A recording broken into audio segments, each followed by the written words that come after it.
Bienvenue à notre culte le 15 septembre déjà. Et je propose de commencer avec la prière. Courbons-nous.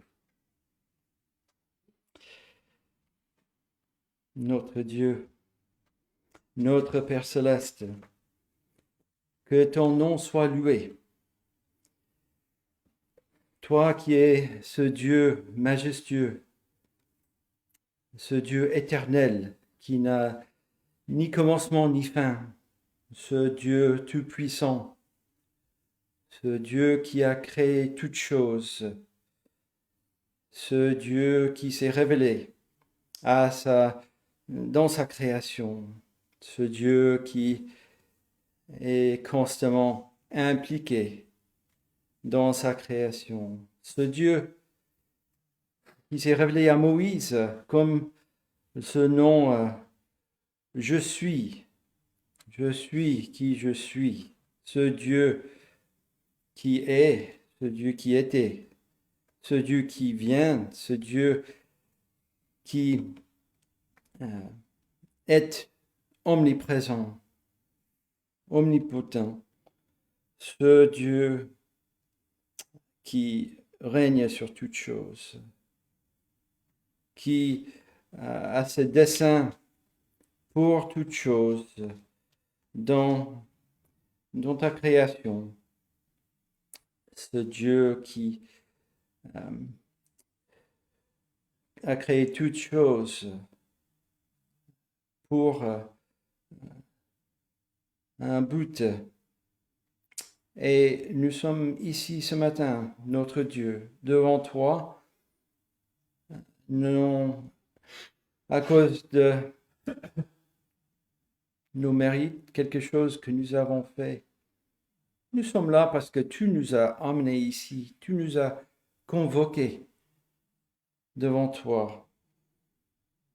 Tu es ce Dieu qui agit, ce Dieu qui appelle des âmes à toi, ce Dieu qui révèle sa grâce envers son créature rebelle, ce Dieu qui a mis en place cette œuvre de rédemption, de réconciliation avec l'homme pécheur et avec toi qui es ce saint, ce Dieu saint, ce Dieu qui est juste. Tu l'as fait par ce moyen que tu as donné, par ton Fils Jésus-Christ, et par sa personne qui est venue sur cette terre, ton Fils qui est venu vivre ici-bas comme nous, pour ce but de racheter un peuple par sa vie, par sa mort, avec son sang versé qui couvre nos péchés devant tes yeux. Et pour là, nous sommes ici, devant toi ce matin. Nous sommes couverts par le sacrifice de ton Fils. Et ce dessein que tu révèles dans ta parole, dessein que tu as un but pour toutes choses et que tu mènes ton dessein continuellement, que tu as choisi un peuple pour te glorifier et ton Fils a accompli cet acte de rédemption. Et par ton esprit qui vient convaincre le pécheur, qui vient bouleverser le cœur, tu le prends pour toi. Et nous voulons te offrir ce culte pour te glorifier, pour ta grâce envers nous. Et nous demandons que tu nous aides dans notre faiblesse. Aide-nous à contempler ta parole. Aide-nous à chanter les louanges à toi, que nous puissions voir le salut en Jésus-Christ qui, avec le Saint-Esprit qui vient, qui nous aide à jour après jour à persévérer, jusqu'à ce jour où cette consommation de toutes choses sur complet, dans le sens que Christ revient pour chercher son Église, et que nous chanterons ce cantique nouveau avec tous les saints dans une nouvelle terre, un nouveau ciel. Tout cela que tu nous révèles dans ta parole. Aide-nous dans ces instants. Nous te prions en Jésus-Christ. Amen.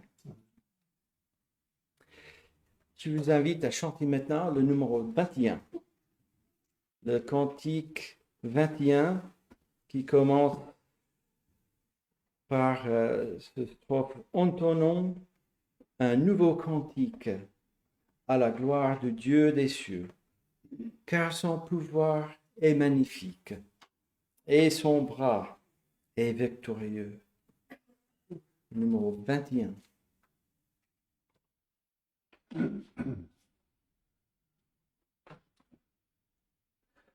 Entonnons un nouveau cantique à la gloire du Dieu des cieux, car son pouvoir est magnifique et son bras est victorieux. À son peuple il a fait connaître ses fidèles compassions. Sa justice a daigné paraître pour nous devant les nations. Dieu de sa bonté secourable, daigne aujourd'hui se souvenir. Selon sa promesse immuable, il veut encore nous maintenir. Le salut que Dieu nous envoie jusqu'au bout du monde s'est vu, que d'une vive et sainte joie l'univers entier soit ému. Que des mers les flots retentissent et les voix de tous les humains. Que les montagnes applaudissent, que les fleuves battent des mains. Car il vient vers sa créature, il vient dans sa fidélité, juger le monde avec droiture, les peuples avec équité. Et je vous invite à ouvrir vos Bibles pour lire des versets dans le livre d'Exode. Exode chapitre 14. Donc, au début de ce chapitre, nous sommes à ce moment dans l'histoire des enfants d'Israël, au moment où ils quittent l'Égypte. Et donc, voilà, la Pâque a déjà été faite. Le pain son levain est fait. Les premières nés des fils des Égyptiens sont morts. Et maintenant, le peuple est carrément, oui, lorsqu'on lit en chapitre 12, chassé un peu, chassé du pays, les Égyptiens qui sont tellement dans l'épouvante. Et le pharaon les laisse partir. Mais ils ne sont pas encore traversés la mer, comme nous lisons plus tard. Et donc, voilà, ils sont dans ce moment. Et qu'est-ce qui se passe? Qu'est-ce qui va se passer? Eh bien, Dieu, il agit. Et nous pouvons apprendre comment il agit à ce moment. Donc, nous allons commencer au début du chapitre 14 d'Exode. L'Éternel parle à Moïse et dit, parle aux enfants d'Israël qu'ils se détournent et qu'ils campent devant Pi-Hatiroth entre Migdol et la mer, vis-à-vis de Baal-Tzephon. C'est en face de ce lieu que vous camperez près de la mer. Pharaon dira des enfants d'Israël, ils sont égarés dans le pays, le désert les enferme. J'endurcirai le cœur de Pharaon, et il les poursuivra. Mais Pharaon et toute son armée serviront à faire éclater ma gloire. Et les Égyptiens sauront que je suis l'Éternel. Et les enfants d'Israël dirent ainsi. Et donc nous arrêtons là. On a envie de continuer. Nous savons, voilà, Dieu endurcit le cœur de Pharaon et il vient les poursuivre. Et puis il traverse la mer Rouge et l'armée de Pharaon, les Égyptiens, sont engloutis. Et donc, effectivement, les Israélites sont délivrés et il ne viendra plus après pour chasser et les embêter. Et voilà, ils étaient sur la route pour aller directement à Canaan, vers la mer. Mais qu'est-ce que Dieu fait? Il veut faire éclater sa gloire. Et donc, il les fait détourner. Et est-ce que nous pouvons voir ça pour nous aussi en tant que les enfants de Dieu? Que pour nous et pour l'Église, Dieu, il veut faire éclater sa gloire par aujourd'hui ses enfants et son Église. Et il est toujours glorifié par la continuation de tout ce peuple. Et nous avons toujours pensé qu'on a des hauts et des bas, mais on monte toujours, en fait, vers la gloire. Et Dieu le fait révéler. Il a fait ici, non seulement aux Égyptiens, mais tous les autres autour, dans les nations autour. Vous vous souvenez de Rahab qui disait, tout le monde avait craint parce qu'ils avaient entendu ce qui s'est passé avec les Égyptiens. Donc, voilà, c'est un petit moment dans le dessein de Dieu pour sa gloire et d'utiliser ses enfants pour cela et l'Église aujourd'hui. Et je vous invite à chanter le numéro 322 pour continuer.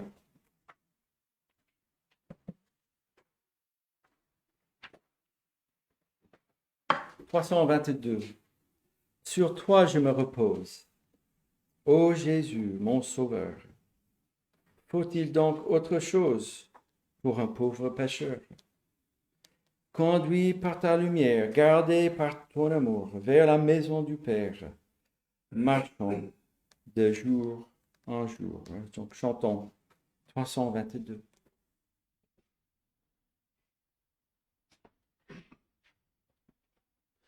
Sur toi je me repose, ô Jésus mon Sauveur. Faut-il donc autre chose pour un pauvre pécheur? Conduit par ta lumière, gardé par ton amour, vers la maison du Père, marchant de jour en jour. Sur toi je me repose, ô Jésus mon Sauveur. Faut-il donc autre chose pour un pauvre pécheur? Ah, ma misère est grande, mais tu m'as pardonné. Sainte et vivante offrande, pour moi tu t'es donné. Et de toute souillure, par le sang de ta croix, mon âme devient pure. Tu l'as dit, je le crois. Sur toi je me repose, ô Jésus mon Sauveur. Faut-il donc autre chose pour un pauvre pécheur? Moi-même en sacrifice, immolé désormais, Seigneur, à ton service, me voici pour jamais. Qu'importe ma faiblesse, puisque je t'appartiens, tu n'as point de richesse qui ne soit pour les tiens. Sur toi je me repose, ô Jésus mon Sauveur. Faut-il donc autre chose pour un pauvre pécheur? En toi j'ai la victoire, la paix, la liberté. À toi je rendrai gloire durant l'éternité. Si du bonheur qui passe, la source doit tarir, c'est assez de ta grâce pour vivre et pour mourir. Sur toi je me repose, ô Jésus mon Sauveur. Faut-il donc autre chose pour un pauvre pécheur? Et je vous invite à tourner dans le Nouveau Testament. Nous allons lire les versets dans le premier épître aux Corinthiens. Donc, premier épître aux Corinthiens, chapitre 10. Et la semaine dernière, la prédication, c'était sur le passage dans les Actes, chapitre 18, où l'apôtre Paul était à Corinthe et qu'il avait fondé l'église de Corinthe. C'était dans son deuxième voyage missionnaire. Et là, il écrit. Et il a écrit à le frère Sosthène, à l'église de Dieu qui est à Corinthe, à ceux qui ont été sanctifiés en Jésus-Christ, saints par vocation, et à tous ceux qui invoquent en quelque lieu que ce soit le nom de notre Seigneur Jésus-Christ. Et rappelez-vous, Sosthène était ce chef de synagogue qui a été converti dans le chapitre 18 des Actes. Et plus tard, il sera battu sans passer au tribunal. Si on continue notre lecture dans le chapitre 18 des Actes. Donc ici, l'apôtre Paul écrit cette lettre à l'Église pendant son troisième voyage missionnaire. Il est à Éphèse. Et donc, l'Église de Corinthe a des problèmes. Et je ne sais pas, comme moi je pensais souvent dans ma tête de l'histoire de l'Église que l'Église était fondée, commencée, il y avait les apôtres et tout. Et de ce moment-là, au premier siècle, on peut voir une ligne qui descendait jusqu'à la Réformation. Et puis, on monte. Mais en fait, ça,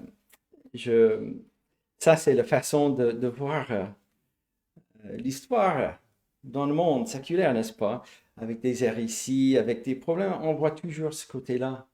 Mais de côté, spirituellement, comme Dieu opère pour son Église, c'est toujours monté. C'est toujours, il fait sa volonté et que l'Église prend force. Il y a des hauts et des bas, mais on voit qu'il emmène tout son peuple vers la gloire continuellement à travers diverses choses et épreuves. Et ici, l'apôtre Paul fait une petite comparaison avec les enfants sortis d'Égypte. Et si on lisait en Exode là, on voyait que le peuple commençait à se plaindre tout de suite. Même avant de traverser la mer, il se plaignait à Moïse que l'armée allait descendre sur eux et ils allaient tous mourir là. Et c'était mieux de mourir quand même en Égypte, même dans la servitude. Et l'apôtre Paul adresse l'église de Corinthe qui, oui, comme les enfants d'Israël, tombaient dans l'idolâtrie, même pour le culte des ordonnances qui étaient données avec le début de l'Église, la baptême et la scène qui étaient abusés. Et donc, l'apôtre Paul allait faire un avertissement. Et donc, c'est bon pour nous aussi de lire ce passage. Donc, 1 Corinthiens 10, 1 à 13. Frères, je ne veux pas que vous ignoriez que nos pères ont tous été sous la nuée, qu'ils ont tous passé au travers de la mer, qu'ils ont tous été baptisés en Moïse dans la nuée et dans la mer, qu'ils ont tous mangé le même aliment spirituel et qu'ils ont tous bu le même breuvage spirituel, car ils buvaient à un rocher spirituel qui les suivait, et ce rocher était Christ. Mais la plupart d'entre eux ne furent point agréables à Dieu, puisqu'ils périrent dans le désert. Or, ces choses sont arrivées pour nous servir d'exemple, afin que nous n'ayons pas de mauvais désirs, comme ils en ont eu. Ne devenez point idolâtres, comme quelques-uns d'entre eux, selon qu'il est écrit, le peuple s'assit pour manger et pour boire, puis ils se levèrent pour se divertir. Ne nous livrons point à la débauche, comme quelques-uns d'entre eux s'y livrèrent, de sorte qu'il en tomba 23 000 en un seul jour. Ne tentons point le Seigneur, comme le tentèrent quelques-uns d'entre eux, qui périrent par les serpents. Ne murmurez point, comme murmurèrent quelques-uns d'entre eux, qui périrent par l'exterminateur. Ces choses leur sont arrivées pour servir d'exemple, et elles ont été écrites pour notre instruction. À nous qui sommes parvenus à la fin des siècles. Ainsi donc, que celui qui croit être debout prenne garde de tomber. Aucune tentation ne vous est survenue qui n'ait été humaine, et que Dieu, qui est fidèle, ne permettra pas de vous soyez tentés au-delà de vos forces. Mais avec la tentation, il préparera aussi le moyen d'en sortir, afin que vous puissiez la supporter. Et jusque-là, la lecture, vous pouvez garder la place, si vous voulez, parce que nous allons continuer la lecture lorsque avant de prendre la scène, à la fin du culte. Plutôt, je vous invite à chanter le numéro 222.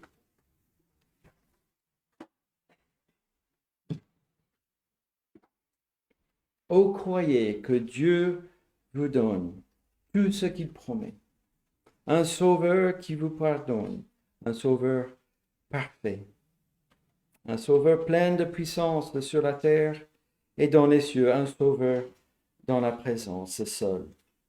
Rend heureux. Le numéro 222.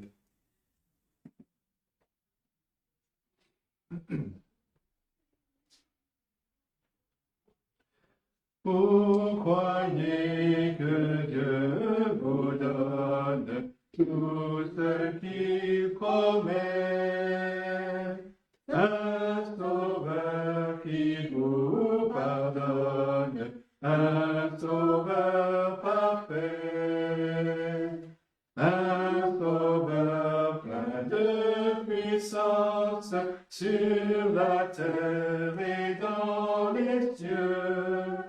Un sauveur dont la présence seule rend heureux. Ce sauveur vous fera vivre comme il a vécu. Vous pourrez partout le suivre sans être vaincu. Jusqu'au bout dans la mêlée, son bras vous protégera, et dans la sombre vallée, il vous conduira. Ô Jésus, dis-le toi-même, que t'importe main. Fais passer celui qui t'aime par un sûr chemin, que tu veux de toute chute préserver ton frère porte de la lutte, pure et triomphante. Oui, Seigneur, malgré l'orage et malgré la nuit, nous voulons prendre courage, fort de ton appui, et joyeux, plein d'assurance, nous avancer vers le ciel, en saluant à l'avance le jour éternel. Prions. Notre Dieu, c'est le moment dans notre culte de nous préparer pour la lecture et l'écoute de ta parole et l'explication, la proclamation de l'Évangile. Et nous demandons que tu nous donnes les oreilles, ouvre les oreilles de nos cœurs pour recevoir, que tu sois avec ton serviteur, que tu lui donnes l'onction par ton esprit et la liberté de proclamer Christ et le salut en Christ seul. Nous prions pour l'Église partout qui se réunit pour faire la même chose. Toi aussi, que tu donnes à tous tes serviteurs cette même puissance qui vient de toi pour annoncer ta parole.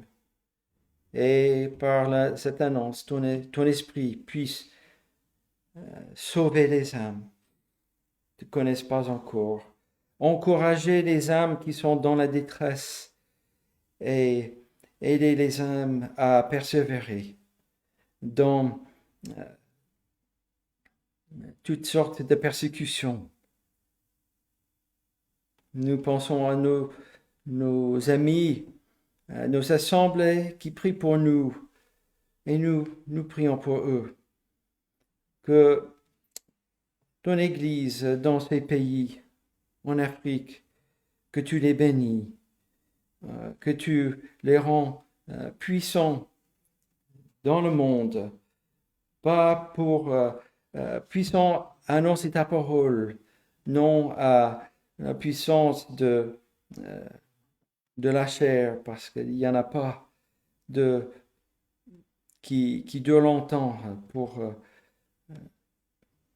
ces choses qui est périssables. Pour ton Église partout en Europe, que tu bénis, que tu fortifies et que la parole soit prêchée. Que aussi ces églises en Amérique du Nord, en Amérique du Sud, en Australie, que aujourd'hui, que tu donnes la puissance à cette parole qui est proclamée et que les âmes viennent te connaître. Nous prions pour ceux qui se joignent à nous par cette connexion en live. Aussi, tu connais leurs besoins, que tu les bénis aussi et que avec nous, ils puissent être rassasiés par ta parole. Nous demandons pour ceux qui sont dispersés, isolés, que ils s'attachent à d'autres, qu'ils trouvent d'autres qui puissent se réunir pour louer ton nom, pour t'adorer ensemble et pour s'encourager les uns les autres. C'est ce que le destructeur, Satan, veut. Il veut disperser l'Église, il veut les séparer, il veut les déchirer, il veut qu'ils se sentent loin de toi, qu'ils ne sont pas sauvés en fait, qui sèment le doute Oh Seigneur, toi, tu es le plus fort et tu as tout dans tes mains. Et qu'on puisse encourager que même dans les cas isolants, des cas isolés, que même quand l'Église était dispersée au début à Jérusalem, que c'était dans ton but, parce que l'Évangile se propage partout sur cette terre. Et donc, c'est notre prière aujourd'hui pour l'Évangile de continuer. Prions pour nous ensemble et que tu bénisses chacun de nous dans nos vies, dans nos marches avec toi et en tant que l'Église locale, que tu les utilises pour ta gloire ici. Nous prions toutes ces choses dans le nom de Jésus-Christ, notre Sauveur. Amen. Et avant de laisser la place à Jean-Claude pour le message, nous allons chanter le numéro 60.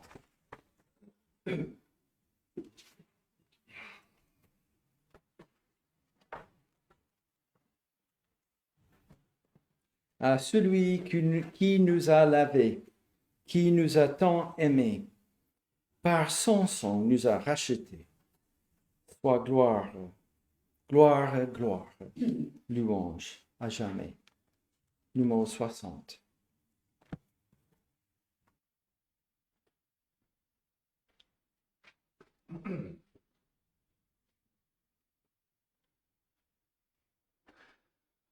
À celui qui nous a lavés, qui nous a tant aimés, par son sang nous a rachetés, soit gloire, gloire, gloire, louange à jamais. Chantons le cantique nouveau à l'honneur de l'agneau, qui sortit vainqueur du tombeau. Oui, gloire, gloire, gloire, louange à jamais. Adorons le triomphateur, Jésus notre Sauveur. Sur tous ses ennemis vainqueurs, oui, gloire, gloire, gloire, louange à jamais. Du ciel bientôt il reviendra, et tout œil le verra. Le monde entier l'adorera. Oui, gloire, gloire, gloire, louange à jamais.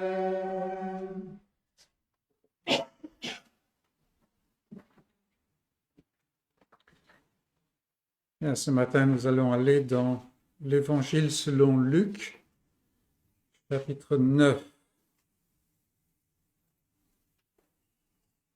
Je ne sais pas si ça marche. Je vais vérifier.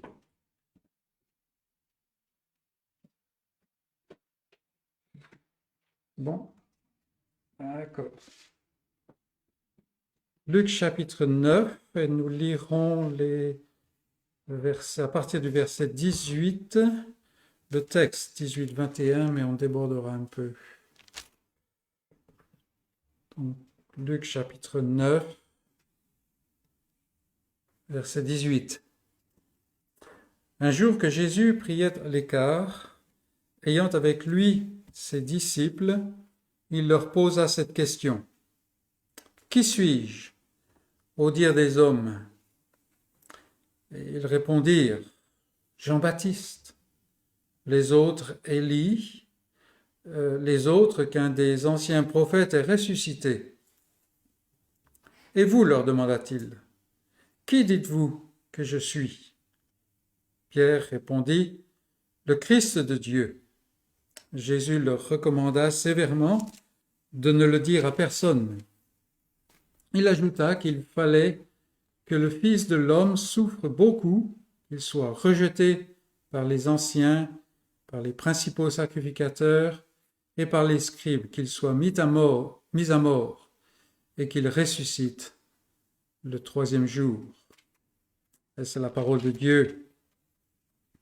Nous allons regarder donc les versets 18 à 21 principalement. Et le titre ce matin, c'est « Qui dites-vous que je suis ?» qui nous vient du passage lui-même. Le texte, donc, sur lequel nous nous penchons aujourd'hui est repris dans les 3 évangiles synoptiques, Matthieu, Marc et Luc. Il y a quelques différences qui sont plus des contrastes que des différences. Si vous lisez les passages, vous reconnaîtrez très bien l'événement, les choses qui sont décrites. Chaque auteur écrit avec un but et avec un lectorat différent. Et donc il y a quelques différences. Quand on regroupe les données des 3 textes, on voit que la grande partie du ministère de prédication aux foules de Jésus est derrière lui. Il a passé presque 3 ans maintenant, principalement en Galilée, mais il a débordé un peu. Mais tout cela est derrière lui, pour une bonne partie. Ce qu'on a donc appelé le grand ministère galiléen est terminé. Désormais, Jésus se concentre davantage sur la formation spécifique des 12 en vue de leur ministère particulier d'apôtres. Et il les emmène pour cela vers le nord, où il y aura moins de dérangements, moins de foule. Et puis il passe un certain temps dans la région de la Pérée. Alors c'est de l'autre côté du Jourdain. Et puis vient ensuite le temps où il devait être enlevé du monde. Et nous lisons, Jésus prit la résolution de se rendre à Jérusalem. Littéralement, il tourna sa face, ou il endurcit sa face vers Jérusalem. Si vous prenez des notes, c'est le verset 51 du chapitre 9. L'heure tant attendue s'approchait, celle pour laquelle il était venu. Vous vous rappelez que c'est Jean qui fait ressortir cela, que tout au long de son ministère, Jésus était en opposition aux Juifs, et les Juifs cherchaient à le faire mourir, mais son heure n'était pas venue, nous lisons, et maintenant, son heure est venue. Entre-temps, Luc vise à révéler qui est Jésus. Jésus lui-même a pour but d'amener les 12 à voir qui il est et ce qu'il fait, parce qu'en fait, ce sera cela le cœur de leur message, le cœur de leur œuvre, de leur mission. Et nous avons en cela la somme et la substance de la bonne nouvelle du salut. Qu'est-ce que c'est que la bonne nouvelle du salut? Qu'est-ce que c'est que l'évangile? Qui est Jésus et ce qu'il a fait? La personne et l'œuvre de Christ. Déjà au chapitre 8, il montre qu'il est celui qui sème la bonne semence. Et puis, plus loin, quand sa mère et ses frères viennent le chercher, ils pensent qu'il a perdu le sens. Il montre qu'il est en mission, une mission qui est d'un autre ordre, qui est d'un autre monde.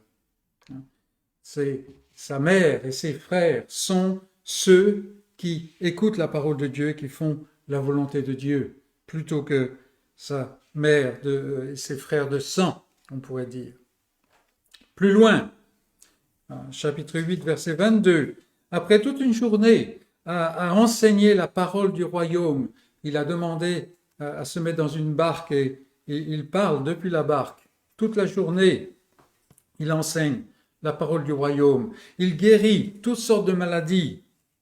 Et il avait manifesté à la fin de cette journée sa souveraineté sur la tempête enragée, vous vous rappelez. Et face à cela, les disciples se demandent, quel est donc celui-ci qui commande au vent? Littéralement, d'où est-ce qu'il vient? Et la réponse leur vient de la bouche même de démons. Chapitre 8, verset 28. Qu'y a-t-il entre moi et toi, Jésus, fils du Dieu très haut? Quel est donc celui-ci? C'est Jésus, fils du Dieu très haut. Et au début de notre chapitre, verset 7, nous voyons que Hérode lui-même ne savait que penser et qu'il recevait toutes sortes de réponses qui ne le satisfaisaient pas. Il se posait des questions, et beaucoup en Israël se posaient des questions, et beaucoup depuis. Puis, alors qu'il est allé à l'écart, après qu'il ait prié à l'écart, il nous est dit, en présence de ses disciples, Jésus se tourne vers les 12 et il leur pose directement la question qui plonge les gens dans la perplexité. Qui suis-je au dire des hommes? Et ici, en fait, littéralement, c'est qui suis-je au dire des foules, des multitudes? Au verset 18, nous voyons cela donc. Il est clair que Jésus veut aller plus loin, mais il commence à ce point. Et il est bon pour nous de passer quelque temps à examiner cet échange entre Jésus et ses disciples, entre le Seigneur et les futurs apôtres. Rappelons-nous que Jésus ici, comme partout dans les évangiles, révèle qui il est et ce qu'il fait. Et donc, en premier point, nous voulons voir le fait que Jésus interpelle les foules. Cela peut nous paraître étrange aujourd'hui, dans une société qui est de plus en plus séculière, profane, qui en fait transforme sa dimension profane et séculière en une religion. Une société qui cherche à évacuer la connaissance de Dieu, chose impossible, n'est-ce pas? La réalité est que les gens se posent des questions au sujet de ce Jésus qu'on nous présente comme rien de plus qu'une curiosité. Des gens en Israël, à l'époque où Jésus était en Israël, pour beaucoup il était une curiosité. Et c'est le cas aujourd'hui. C'était le cas à cette époque, c'est le cas aujourd'hui. Et les réponses des apôtres sont très instructives. Commence Jean-Baptiste, Élie, Jérémie même, si on lit Matthieu. Un des anciens prophètes qui est ressuscité, qui est revenu à la vie. Et en lisant cela, et on peut faire le parallèle avec des choses qui nous sont dites aujourd'hui, mais en regardant ça, on peut relever quelques points. Et le premier sous-point que je voudrais relever, c'est que nous avons ici des réponses erronées, mais qui viennent quand même, d'une manière ou d'une autre, de la parole, qui découlent de la parole, mais elles sont erronées. Beaucoup prenaient Jean-Baptiste pour la réincarnation d'Élie. Cela venait d'un passage en Malachie, chapitre 4, verset 5, où l'Éternel annonce la venue du Messie en mentionnant celui qui allait ouvrir la voie devant lui et qui ressemblerait à Élie. Alors, ça n'était pas Élie, mais il venait dans l'esprit d'Élie. Et si on regarde le ministère de Élie, du prophète Élie, on comprend ce que l'Éternel voulait dire. Ce prophète, Élie, n'était pas passé par la mort. Et donc, les Juifs se posaient la question, pourquoi? Est-ce qu'il va revenir? Et c'est un peu pour cela qu'ils avaient pris de travers la prophétie de Malachie. Ou bien, disent-ils, c'est un des prophètes ressuscités. D'où est-ce qu'il tire ça? Là encore, l'Éternel avait annoncé à Moïse qu'il enverrait un autre prophète qui serait le grand révélateur de sa volonté, et dont Moïse n'était qu'une ombre. Et ici, nous avons dans l'Ancien Testament cette annonce qui est en fait bien sûr l'annonce de la venue de Jésus-Christ, le prophète avec un P majuscule, mais aussi c'était l'annonce du fait que Dieu allait parler à travers un ministère prophétique pendant tout l'Ancien Testament. Et les Juifs en étaient venus à voir, il y a un prophète qui va ressusciter. On peut se dire, mais ils étaient complètement à côté de la plaque, mais on a vu pire depuis, n'est-ce pas? Et nous voyons donc qu'à partir de la révélation même de Dieu, les foules avaient créé un certain folklore, des fables, des idées fumeuses. Et cela nous montre combien il est important de creuser la parole pour voir ce que Dieu dit et pour s'en tenir là. Il est très facile, n'est-ce pas, de glisser et de passer de ce que Dieu dit, qui n'est pas toujours compréhensible d'emblée, n'est-ce pas, de glisser et de passer à ce que nous pensons qu'il dit.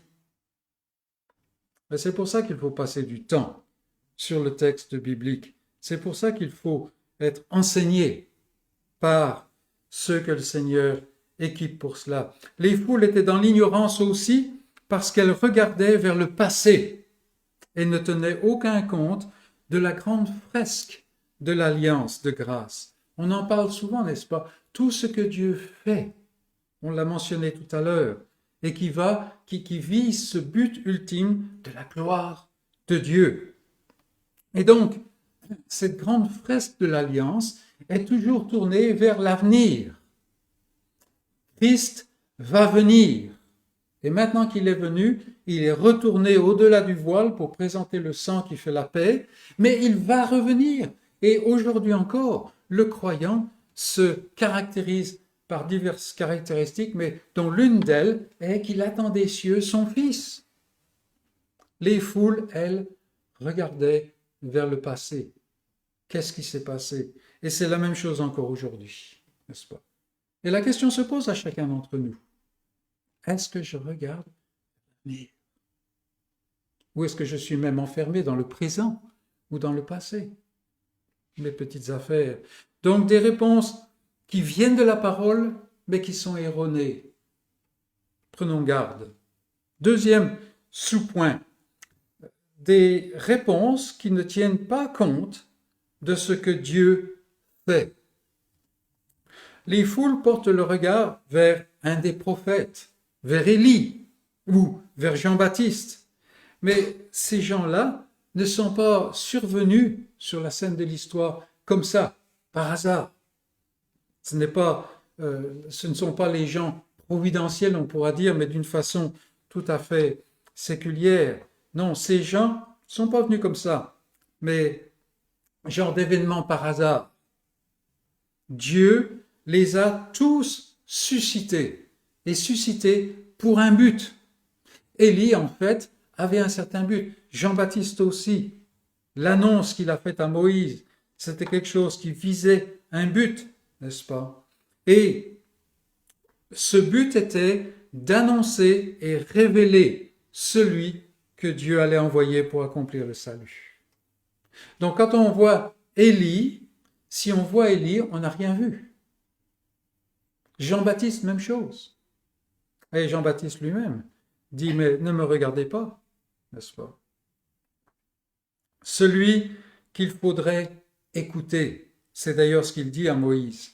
L'Éternel dit à Moïse, je vais susciter ce prophète, et c'est lui qu'il faut écouter.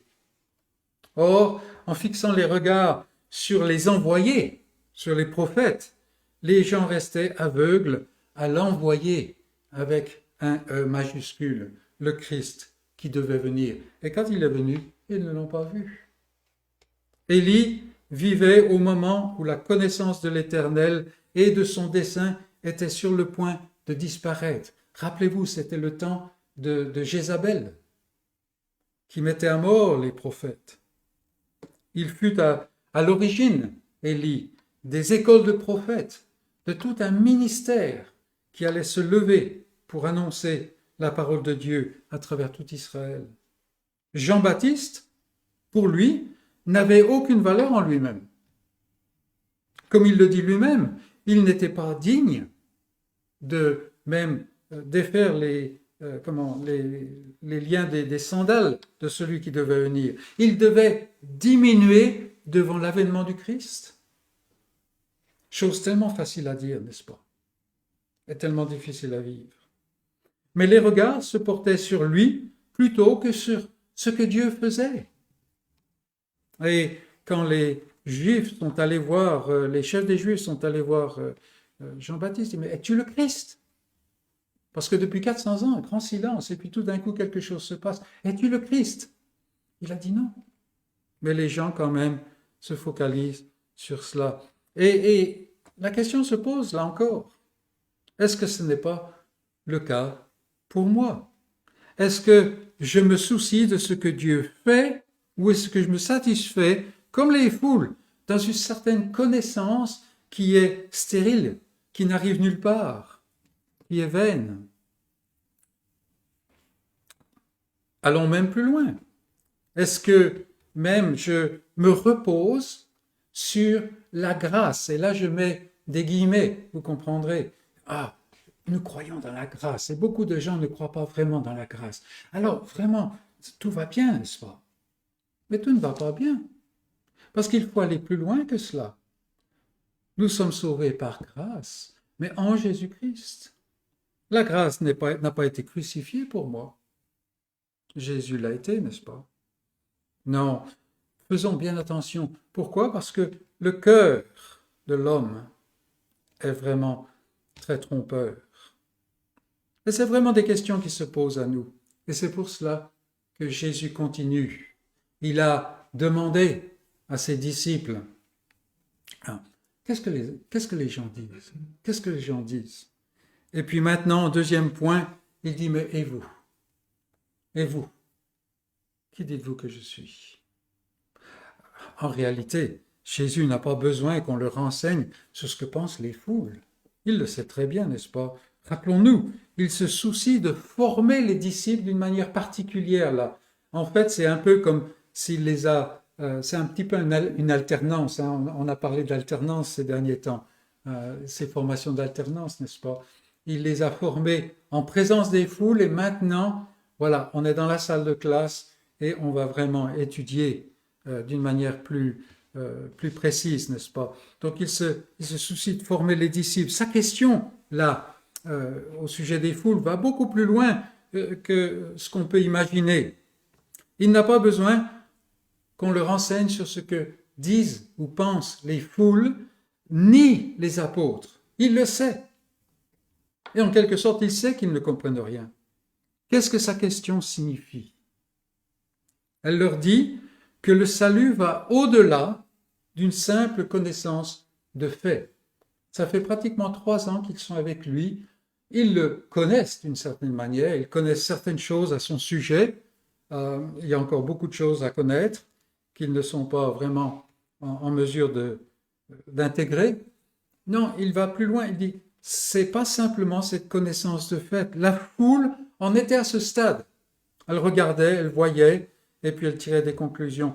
Les gens avaient une vague connaissance, erronée d'ailleurs, et ils s'en contentaient. Ils connaissaient Jésus le Nazaréen, la curiosité du moment. Et cela ne changeait rien pour eux. La foule entendait Jésus, voyait Jésus rentrer chez eux. Voilà, tout à fait. Par sa question aux disciples, Jésus dit qu'il faut aller plus loin. Et il nous dit à chacun qu'il faut aller plus loin. C'est une connaissance de relation qu'il faut. On peut appeler ça une union. Ce que vous dites, ce que vous pensez de moi, doit avoir un impact en vous et dans votre vie. Voilà ce que Jésus est en train de dire à ses disciples par sa question. De même que l'épouse change de nom quand elle se marie et de l'autre côté que l'époux cesse de regarder les autres, n'est-ce pas? Le cœur qui s'unit à Christ est transformé. Ce n'est plus une simple information stérile. Le vrai croyant ne se contente plus de savoir des choses au sujet de Jésus et de son salut. Il le connaît désormais et il désire le connaître toujours plus. Pourquoi? Parce qu'il est maintenant uni de manière indissoluble à ce Seigneur. Et toute sa vie, tout son être sont transformés. Cette union prend précédence sur toute autre chose. C'est d'ailleurs ce que Jésus dit dans un passage qui est un peu difficile, qui est choquant presque. Il dit, mais si quelqu'un aime son père, sa mère, plus que moi. Oui, il n'est pas en train de dire qu'il faut rejeter tout le monde, bien sûr. Nous le savons cela. Mais vous voyez, comme quoi il montre, cette union prend précédence sur toute autre chose. Et c'est quelque chose de terrible, parce que ça bouscule toutes nos pensées humaines, on dira. Donc toute la vie, tout l'être sont transformés. Et la question se pose, qu'en est-il de moi?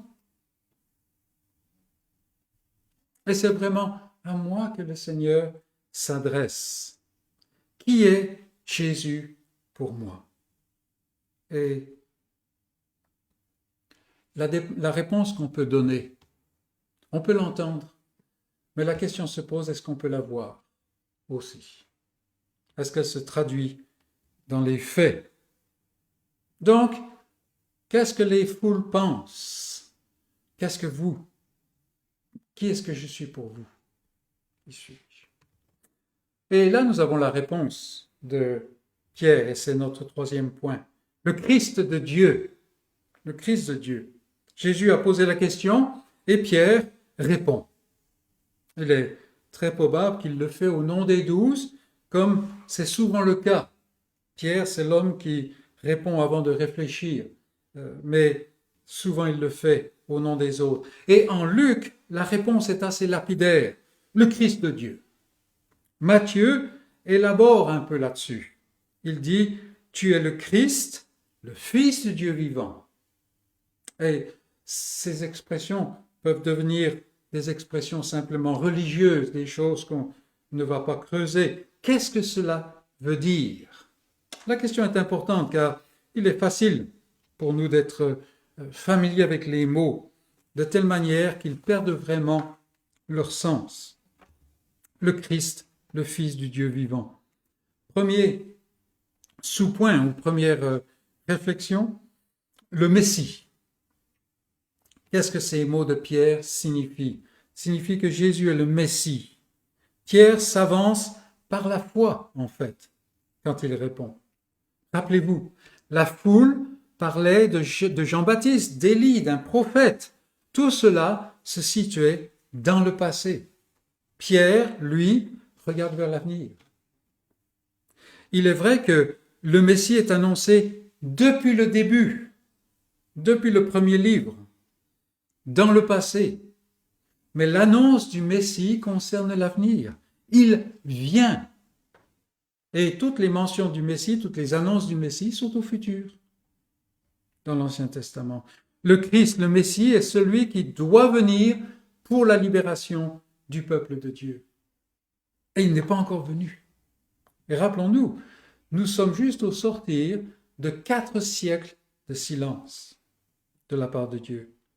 Il est celui qui est le sujet de toutes les prophéties. Il est celui qui se tient seul sur la montagne, sur cette colline, la colline du crâne. Et c'est celui qui fait descendre toute la colère de Dieu sur le sacrifice qu'il est lui-même. Il est celui dont Jean-Baptiste préparait le chemin. Vous voyez, toujours en avant.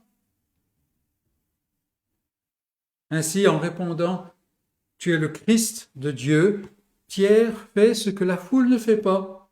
Il porte les regards sur Jésus lui-même. Fini les messagers. Il se fixe sur le cœur de l'alliance même, c'est-à-dire sur ce que Dieu fait. Jésus n'est pas là comme ça. Il est envoyé, il est Messie. Il a une mission. Deuxièmement, sur ce point, le Messie de Dieu. Matthieu dit, tu es le fils, enfin, Matthieu fait dire à Pierre plutôt, tu es le fils du Dieu vivant. Là encore, il y a beaucoup plus que ce qui paraît simplement à la surface.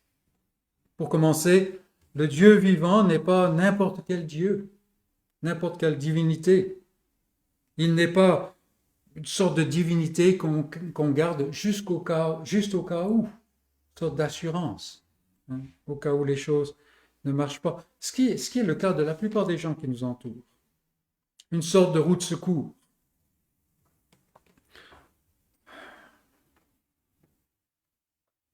Et je me demande si ce n'est pas dans les faits, des fois, la manière dont nous considérons ce Dieu vivant. Pierre parle ici, en fait, de l'Éternel.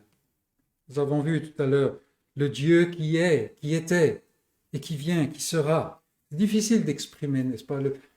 Je suis celui qui suis, qui je suis, c'est même pas correct, n'est-ce pas? Mais on sait, c'est l'Éternel. C'est le grand Dieu unique. Celui dont Naaman disait, je reconnais qu'il n'y a point de Dieu sur toute la terre. Et vous vous rappelez, on en a parlé il y a quelque temps, n'est-ce pas, qu'à cette époque, les divinités étaient des divinités géographiques. Je ne me rappelle plus le nom de celui qui était à Damas, mais c'était, voilà, arrive la frontière, lui, c'est fini, c'est plus son affaire. Et les gens considéraient l'Éternel comme cela. Les Samaritains, par exemple, c'était leur grand problème. Et non, l'Éternel, c'est celui qui n'est pas limité comme cela. Je reconnais qu'il n'y a point de Dieu sur toute la terre, dit ce non-juif en fait. Il est le Dieu vivant, c'est-à-dire qu'il a la vie en lui-même. Nous sommes morts parce que nous sommes séparés de la source de la vie. C'est ça la situation du péché. Être mort, c'est être séparé de la source de la vie. Comment est-ce qu'on peut expliquer la vie, la présence de la vie, l'absence de la vie dans un corps? C'est difficile, n'est-ce pas? Mais c'est cela.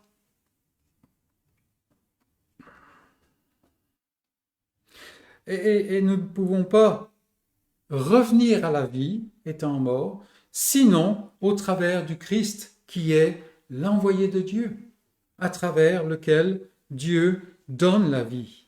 Est-ce que la vie de Dieu est en moi? Et est-ce que c'est ça qui fait que je suis un chrétien? Ou est-ce que simplement j'ai quelques compréhensions d'un système théologique, d'une compréhension des choses de Dieu? Ou est-ce que c'est vraiment quelque chose qui vit en moi? Le Fils du Dieu vivant est en fait Dieu lui-même. Dieu lui-même. Pierre désigne donc ce Fils du Dieu vivant. En cela, il ne parle pas de l'enfant de Dieu. Il ne parle pas de celui que Dieu a engendré d'une manière tout à fait humaine. Dans la culture hébraïque, le Fils n'était pas tant celui qui avait été engendré que celui qui partageait les caractéristiques, la nature. Par exemple, nous rencontrons souvent l'expression « les enfants de ce siècle », les enfants du monde, n'est-ce pas? Ce sont des gens qui se caractérisent par le fait que toute leur pensée est pour ce siècle, pour les choses d'ici-bas, on dira. Voilà, ce sont les enfants de ce siècle. On pense aussi au fils du diable. Alors, le diable n'a pas copulé et produit une progéniture. Non, c'est ceux qui vivent selon l'esprit du diable, ceux qui font ses œuvres. Nous avons les enfants de colère, ceux qui en fait sont caractérisés par la colère. Ils sont eux-mêmes colériques, mais sous la colère de Dieu. Donc, le Fils de Dieu, le Fils du Dieu vivant, comme dit Pierre, Pierre en fait est en train de dire Dieu lui-même. Dieu lui-même. Tu es Dieu parmi nous. En fait, Pierre, sans le savoir, reprend exactement les paroles d'Ésaïe. Mais la chose est déjà renversante. que cet apôtre qui a pas compris la plupart des choses au sujet de Jésus est capable de dire cela. Mais c'est encore plus renversant quand on prend en compte qui prononce ces paroles. C'est un juif fidèle. Rappelez-vous, Pierre, c'est celui qui, recevant une vision du Seigneur et un ordre du Seigneur, refuse d'obéir. Pourquoi? Parce que pour un juif, c'est un péché de manger n'importe quelle nourriture. Vous vous rappelez dans les Actes. C'est lui, donc c'est un juif fidèle. C'est celui qui, ici, dit quelque chose qu'un juif ne peut pas dire sinon en blasphème. Et donc, il mérite la mort et la malédiction. Donc, les paroles de Pierre sont vraiment renversantes. Quand Jésus, plus loin, dit aux Juifs, Jean chapitre 10, il dit que lui et le Père sont un. Vous vous rappelez la réaction de ces gens, de ces Juifs? Ils cherchent à le lapider et il leur demande pourquoi? Pourquoi est-ce que vous voulez me lapider? Pour quel bonheur? Il dit non, c'est pour un blasphème que nous te lapidons, parce que toi, qui es un homme, tu te fais Dieu. Et Pierre ici parle à un homme et lui dit tu es Dieu. Pierre risque gros, lui le juif. Mais il ne fait que dire ce que Ésaïe a dit tout au long. La Vierge sera enceinte, donc c'est un homme, et l'enfant s'appellera Emmanuel, c'est-à-dire Dieu avec nous. Est-ce que Jésus est pour moi le Dieu qui est venu en chair, qui est homme, mais qui est Dieu et qui amène la guérison? Ou est-il simplement un moyen d'éviter l'enfer? Passons à un autre point. Nous avons le Christ, le Fils du Dieu vivant. Et ce point, je ne l'intitule pas « Ce n'est pas la chair ». Ce n'est pas la chair. Je ne sais pas comment on pourrait le dire en bon français. Je vous fais confiance. Parce que la question se pose. Est-ce que Pierre comprend vraiment ce qu'il dit? Est-ce qu'il pourrait nous expliquer tout cela? Et la réponse est probablement pas. Probablement pas. Mais dans la grâce de Dieu, il était uni au Sauveur. Et la vérité est en lui. Comme le petit enfant ne sait pas grand-chose au sujet de son père, de ses parents. Mais il le connaît. Il les connaît. Néanmoins, le croyant connaît le Seigneur Jésus. Est-ce qu'il y a des choses que nous ne savons pas au sujet de Jésus? Bien sûr que oui. Mais nous le connaissons et nous sommes à lui. C'est l'œuvre de Dieu dans son cœur qui fait la différence. C'est précisément ce que Jésus déclare dans la version de ce récit dans Matthieu. Il se tourne vers Pierre et il lui dit « Tu es heureux, tu es béni, car ce ne sont pas la chair et le sang qui t'ont révélé cela, mais c'est mon Père qui est dans les cieux. » Est-ce que ma connaissance de Christ, c'est une connaissance de la chair? Je ne suis pas en train de dire par cela, comprenez-moi bien, qu'il n'y a pas des choses qu'il faut apprendre, qu'il faut connaître. Mais ça n'est pas le cœur de la chose. Est-ce que je connais véritablement le Seigneur?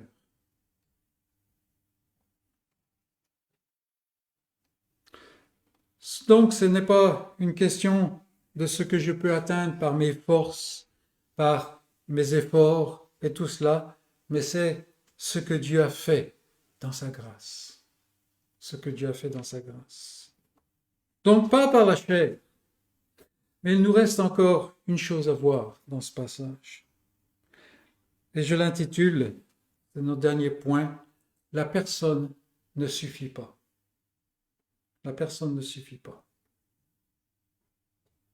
Nous avons vu la question pénétrante de Jésus et elle s'adresse à chacun de nous. La vraie réponse que notre cœur donne peut nous surprendre et elle peut nous effrayer. Peut-être que ce n'est pas ce que nous pensons. Nous avons entendu la réponse merveilleusement riche que Dieu a donnée à Pierre d'exprimer. C'est le Père qui parle. Et nous voulons faire nôtre cette réponse spirituelle. Existe-t-il un seul vrai croyant qui ne reconnaît pas Christ comme tout son salut? Si on enlève tout le reste, il nous faut garder Christ. Pourtant, nous voyons dans les milieux religieux, dans les milieux chrétiens, on dira, beaucoup de gens qui disent « Seigneur, Seigneur ». À l'époque de Christ, il y avait cela. « Seigneur, Seigneur, n'avons-nous pas fait ceci, cela ?» Et ainsi de suite. Et ces gens-là existent encore aujourd'hui. Mais la manière dont le Seigneur les décrit, ils disent « Seigneur, Seigneur », mais ils ne font pas ce qu'il dit. Et c'est le défi qui s'adresse à nous, n'est-ce pas? Est-ce que je fais, est-ce que je suis prêt à faire ce qu'il dit, même s'il faut que je meure à moi-même, même s'il faut que je renonce à moi-même? Et il est donc surprenant de lire au verset 21, Jésus leur recommanda sévèrement de ne le dire à personne. En fait, le texte d'origine dit « il leur ordonna de manière menaçante de ne le dire à personne ». Il leur interdit de le dire. Le croyant n'est-il pas supposé témoigner de son Sauveur? N'est-il pas supposé proclamer la bonne nouvelle du salut, autant convenable ou non, à tout le monde, jusqu'à la fin de l'âge? Comment Christ peut-il ordonner aux disciples de se taire?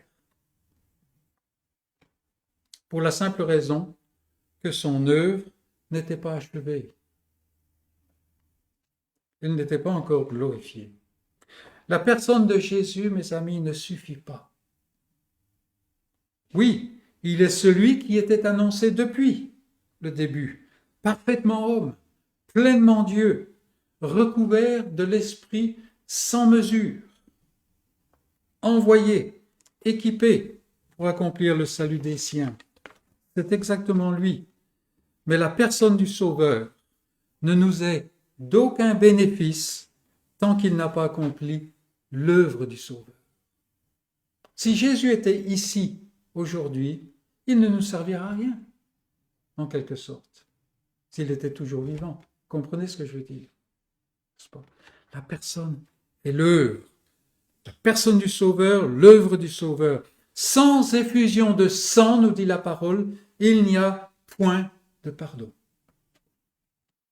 Si les apôtres avaient commencé à dire autour d'eux que Jésus est le Christ, le Fils du Dieu vivant, les foules se seraient certainement amassées autour de lui. La curiosité, n'est-ce pas?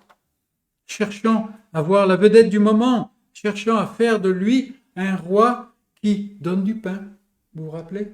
On va le faire roi puisqu'il nous a donné le pain. Mais cela n'est pas le Christ de Dieu. C'est pourquoi Jésus continuait au verset 22. Il ajouta qu'il fallait que le Fils de l'homme souffre. Et il continue jusqu'à montrer qu'il faut qu'il meure. Mais les disciples étaient encore incapables de comprendre. Pierre, lui-même, reprend le Seigneur. À Dieu ne plaise. Vous imaginez? Détourner Christ de la croix. Mais il n'est plus Christ à ce moment-là. Il est l'envoyé qui a échoué. S'ils avaient parlé à cet instant, leur message aurait été tronqué. Il faut annoncer la bonne personne qui accomplit l'œuvre véritable.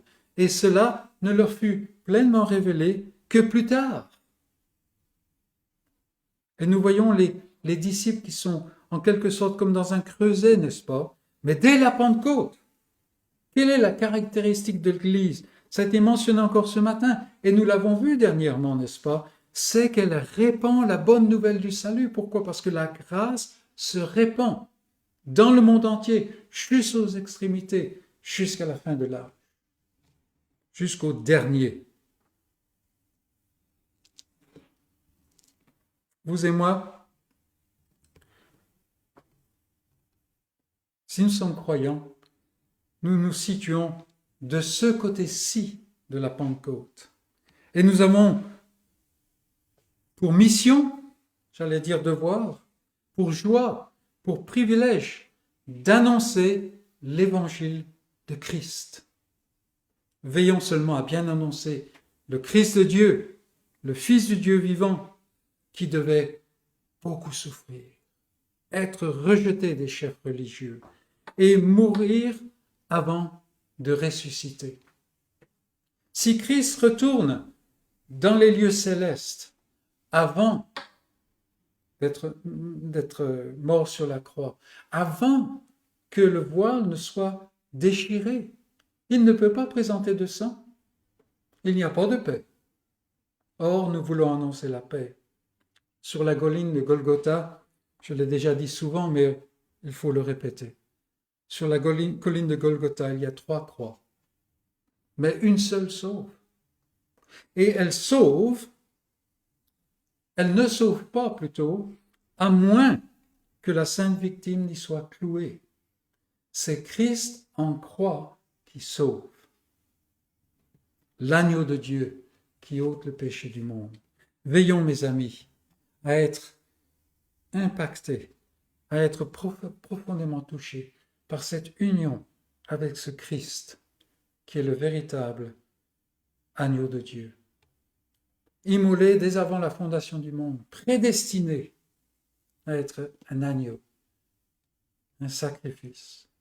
Que ce soit notre message, mais que ce soit notre vie aussi, et que le Seigneur glorifie son nom dans sa parole. Amen.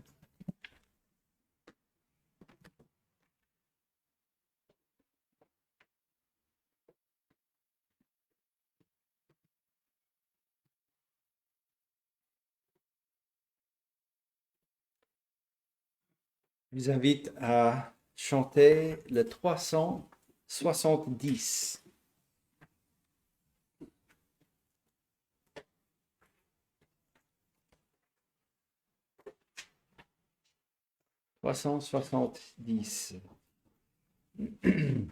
Peuple de Dieu, proclame Christ, le Seigneur. Oh, que sa sainte flamme brûle en ton cœur. Chante ses grands exploits et porte au loin ses lois. Dis qu'il est notre roi, qu'il est vainqueur. Le 370.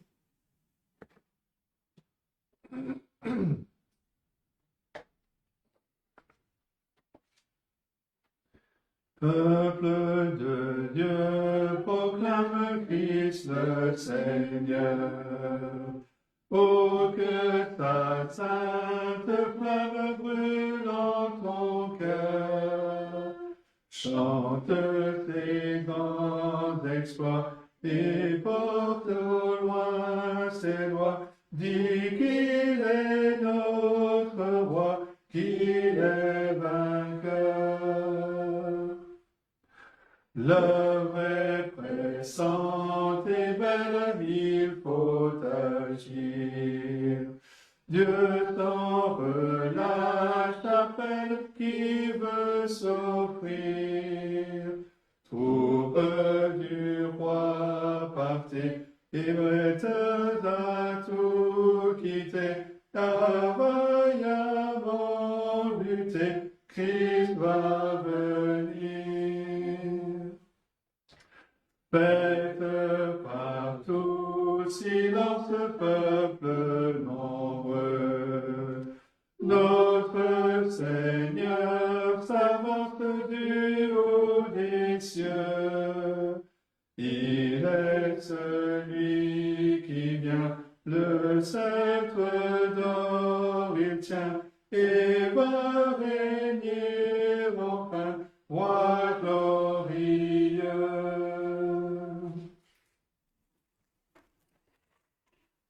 Bien. Notre culte se termine pour ceux qui nous joignent par la connexion. Et nous allons continuer avec la scène. Merci de nous avoir suivis. Merci de supporter mon français en passé simple, la lecture aujourd'hui. Et je vous souhaite tous un bon dimanche.